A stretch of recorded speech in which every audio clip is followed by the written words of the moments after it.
कुछ ऐसे सपोर्टर्स हैं, इतने ब्लाइंड हो चुके हैं, जो अवैध रूप से काम करते हैं, अवैध रूप से सरकारी ज़मीन पर कब्जा करते हैं, अवैध रूप से सरकारी ज़मीन पर कब्जा करके भवन निर्माण करते हैं और उसको बेचते हैं। और वो कहते हैं कि जो ऐसी बात कर रहा है, जो सरकार का विरोध कर रहा है, उसे कोविड-19 हो जाए, वो पीड़ित हो जाए, कोरोना से मर जाए, उसकी मौत हो जाए। भ्रष्टाचार में इतना संलिप्त हो चुके कि तुमने बीजेपी और कांग्रेस की या तुमने संघ की शरण ले ली। तुम्हें भारत की जनता, भारत की अस्मिता, भारत की वर्तमान जो परिस्थितियां हैं, भारत की भूमिका से कोई लेन देन नहीं है तुम्हें।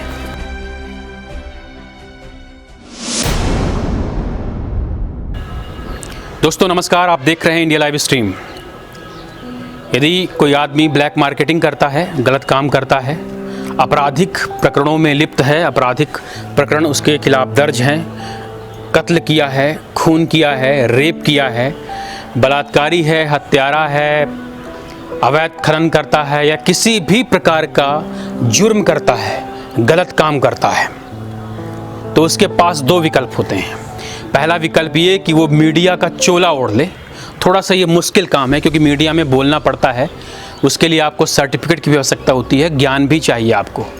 लेकिन एक जो दूसरा विकल्प है वो बहुत सीधा और सरल है, और वो है राजनीति का।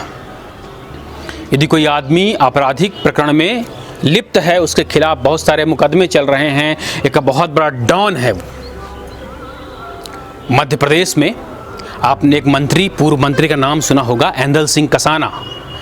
कभी आप भिंड मुरैना के क्षेत्र में जाइए और एंदल सिंह कसाना के बारे में मुरैना के किसी बच्चे से पूछिए तो आपको बताएगा कि एंदल सिंह कसाना कौन है। और उसके पहले जो लोग मारे गए, एंदल सिंह कसाना के पहले जो लोग मारे गए, उसके सपोर्टर्स, रिश्तेदार, उसके जीजा, आप पता करिएगा कि 2013 के चुनाव में जिनकी हत्या हुई थी वो कौन थे उसके। मध्य प्रदेश में आप सभी विधानसभा में, बिहार के विधानसभाओं में, छत्तीसगढ़ में, गुजरात में, महाराष्ट्र में, मध्य प्रदेश ही नहीं पूरे देश में किसी भी राज्य में आप देखिए, जो राजनेता है, जो राजनीतिज्ञ है, जो विधायक है, 80% ऐसे लोग मिलेंगे जिस पर किसी न किसी प्रकार का कोई मामला पंजीबद्ध होगा। जो नए लोग होते हैं उनको बाहुबली कहते हैं लोग, यानी जो सरेआम किसी का मर्डर कर दे, किसी का कत्ल कर दे, खून कर दे, अवैध रूप से सरकारी ज़मीन पर कब्जा कर ले, अवैध खनन करे और मध्य प्रदेश या किसी भी अपने जिस राज्य का वो है, उस राज्य के खान और खनिज को चुरा कर बेचेगा, तो वो बाहुबली कहलाएगा। राजनीति की भाषा में उसको बाहुबली कहते हैं। उसको बाकायदा पैसे के दम पर डराकर, धमकाकर, मारकर, पीटकर, शराब बांटकर, कंबल बांटकर, कपड़े बांटकर, पैसे बांटकर वो वोट खरीद लेगा और वो चुनाव जीत जाएगा। दोस्तों, जब कोई एक बच्चा किसी स्कूल को छोड़ता है और वो नए स्कूल में जाता है, तो नया स्कूल उस बच्चे से उसका कैरेक्टर सर्टिफिकेट मांगता है, कहता है अपना चरित्र प्रमाण पत्र बताइए। लेकिन स्कूल शिक्षा नीति जो बनाती है भारतीय संसद, उस पर बैठा हुआ एक सांसद, उसको किसी चरित्र प्रमाण पत्र की आवश्यकता नहीं होती। जो भारत की तकदीर लिखता है, भारत की तस्वीर गढ़ता है, भारत की तस्वीर बनाता है, उसको किसी प्रकार के कैरेक्टर सर्टिफिकेट की आवश्यकता नहीं होती। उस पर बाकायदा मामला पंजीबद्ध होता है, उसके खिलाफ कई आरोप होते हैं, आरोप सिद्ध भी होते हैं। इसके बाद भी वो बाकायदा टिकट हासिल करता है किसी भी पार्टी का और चुनाव लड़ता है, बाकायदा चुनाव जीत जाता है। मतलब कुल मिलाकर कहने का मतलब है दोस्तों, अपराध हमारे आसपास, हमारे सामने फल फूल रहा है, और अपराध के फलने फूलने का, अपराध के बढ़ने का और अपराधी के बढ़ने का, अपराधी के हौसलों के बढ़ने का कारण कोई और नहीं बल्कि हम खुद हैं, हम स्वयं हैं। जब एक बाहुबली नेता टिकट लेकर चुनाव लड़ता है तो हम उसका विरोध नहीं करते। उसकी तस्वीर ऐसी होती है, जस्ट लाइक आपने फिल्म देखी होगी, बहुत सारी पिक्चरों में आप देखे होंगे, अक्सर ऐसा होता है जो बाहुबली नेता होता है या बाहुबली जो क्रिमिनल होता है, जैसे अभी एक हाल ही में एक फिल्म आई होगी, आपने देखा होगा सिंघम 1, फिर बाद में एक सिंघम 2 आई, आपने देखा। इसमें दोनों के दोनों जो विलन होते हैं वो नेता होते हैं, पॉलिटिशियन होते हैं। और कहते हैं जो पिक्चर होती है वो समाज का एक दर्पण होती है। समाज में जो कुछ होता है किसी भी देश की फिल्में वही दिखाती हैं जो समाज में चल रहा होता है, क्योंकि जनता उन्हीं के बीच की है। जिस समाज में आप रहते हो उस समाज की घटनाओं को आप देखना पसंद करोगे तो डेफिनेटली वो फिल्म आप देखना पसंद करोगे। यदि आप देखिए जो पश्चिमी फिल्में हैं, वेस्टर्न की फिल्में हैं, अमेरिका की हैं, रूस की हैं, इस टाइप की जो इधर की जो फिल्में हैं उस फिल्मों में न्यूडिटी ज़्यादा होती है, नग्नता ज़्यादा होती है, क्योंकि उधर यही सब चलता है। लेकिन जब आप भारत में आएंगे तो भारत में करप्शन, पॉलिटिशियन, ये सब ज़्यादा दिखाई देगा आपको। बिल्डर्स, इनकी कहानियाँ इन्हीं के बीच घूमती फिरती दिखाई देगी, यही सब विलन बनेंगे। तो रियल लाइफ में भी यही है दोस्तों। जब कोई नेता अपना राजनीतिक करियर बनाता है तो उसके सामने बहुत सारे विकल्प होते हैं, बहुत सारी पार्टियां होती हैं। उस पार्टियों में से किसी एक पार्टी को चुनता है और उस पार्टी का जो संविधान है, उस पार्टी की जो परिपाटी है, उस पार्टी की जो परंपरा है, उसी परंपरा के अंतर्गत वह काम करता है। यदि आप अपराधी हैं, मैं आपकी बात नहीं कर रहा हूं, लेकिन यदि कोई सुन रहा होगा जो अपराधी होगा, या आपके इर्द गिर्द कोई अपराधी हो, मेरे इर्द गिर्द कोई अपराधी हो, वो अपने ही क्षेत्र में अवैध खनन करता हो, अवैध तरीके से सरकारी ज़मीन पर कब्जा करके बाकायदा उसमें भवन निर्माण कराता हो और उसको बेचता हो,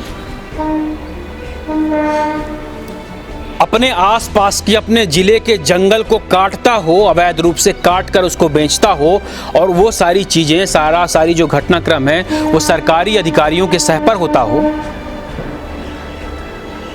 उस पर रेप के मुकदमे चल रहे हों, रैपिस्ट हो, वो किसी का खून किया हो, बलात्कार किया हो, हत्या हो, मतलब कहने का मतलब ये है, उसके पास दो विकल्प हैं, जैसा कि मैंने अभी बताया कि राजनीति की शरण ले ले। वर्तमान में कांग्रेस, बीजेपी और संघ, तीन विकल्प होते हैं किसी के पास। लेकिन आज वर्तमान की जो परिस्थितियां हैं दोस्तों, मेरे हिसाब से संघ को और बीजेपी को इस बारे में विचार करना चाहिए कि उनकी पार्टी में और उनके संघ में जो लोग लगातार घुस रहे हैं उनका भी चरित्र प्रमाण पत्र लिया जाए। क्योंकि जो बच्चा है छोटा सा, 5 साल का, 8 साल का, 10 साल का, या जो 10वीं का लड़का है, वो एक स्कूल से दूसरे स्कूल अपना चरित्र प्रमाण पत्र लेकर जाता है। कॉलेज का जो स्टूडेंट होता है दोस्तों, एक 8वीं का बच्चा किस प्रकार का अपराध करेगा, एक 10th का स्टूडेंट क्या अपराध करेगा, लेकिन उसको किसी दूसरे स्कूल में दाखिला लेने के लिए अपना चरित्र प्रमाण पत्र देना पड़ता है। लेकिन बीजेपी और संघ में घुसने के लिए किसी भी प्रकार के चरित्र प्रमाण पत्र की आवश्यकता नहीं होती है।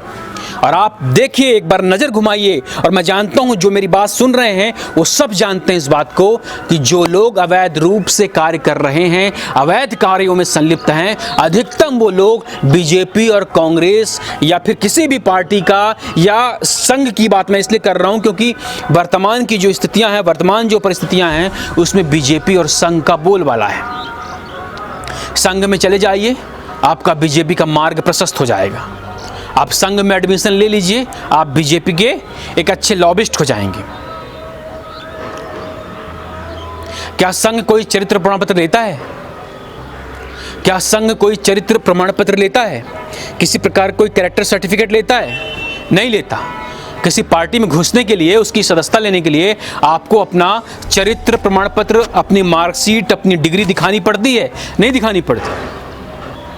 जो लोग देश के संविधान में संशोधन करेंगे, जो लोग देश के 135 करोड़ लोग पर राज करेंगे, उन्हें किसी चरित्र प्रमाण पत्र की आवश्यकता नहीं होती है।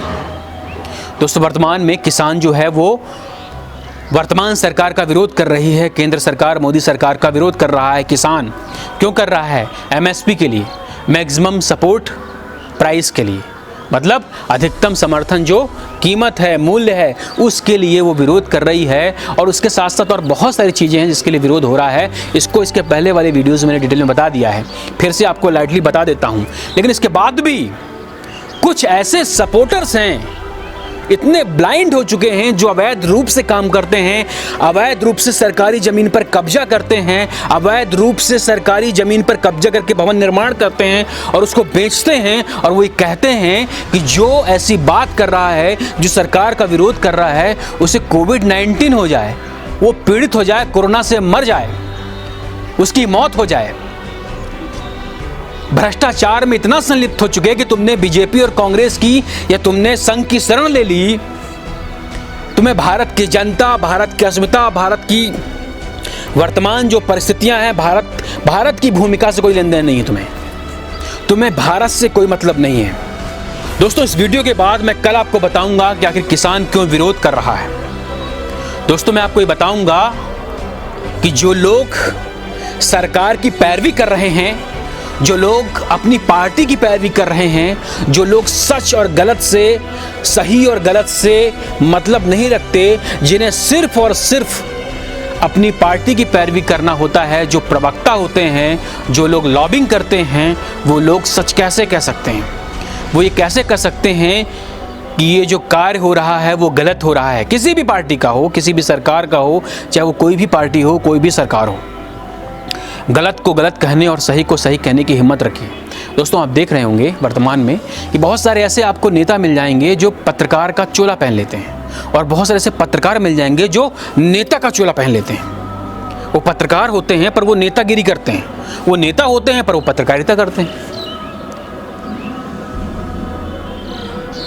दोस्तों, ऐसे बहुत सारे नेता आपको मिल जाएंगे जिनके खिलाफ बहुत सारे प्रकरण पंजीबद्ध हैं और पुलिस उनके इशारों पर काम करती है। बहुत सारे ऐसे नेता मिल जाएंगे जिन्होंने रेप किया है, बलात्कार किया है, उनके खिलाफ कई मामले भी हैं। जब मामला बाहर आ गया, जब मामला बहुत ज़्यादा तूल पकड़ लिया तो पकड़े गए, और नहीं आया तो नहीं आया। दोस्तों, कई बार ऐसा होता है कि महिलाएं, यदि उनका शोषण हुआ होता है तो अपने सम्मान, अपनी मान मर्यादा के डर से वो सामने ही नहीं आती हैं।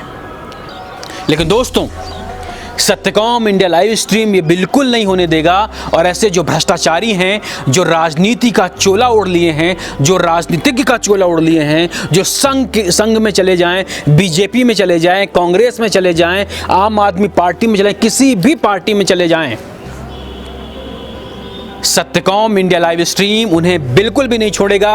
और हमारी पत्रकारिता किसी पॉलिटिकल लीडर से रिलेशन बनाने के लिए नहीं है। हमारी पत्रकारिता सिर्फ और सिर्फ जनता के लिए है, सच के लिए है। हमें किसी भी पॉलिटिकल लीडर से फाइनेंशियल बेनिफिट नहीं चाहिए।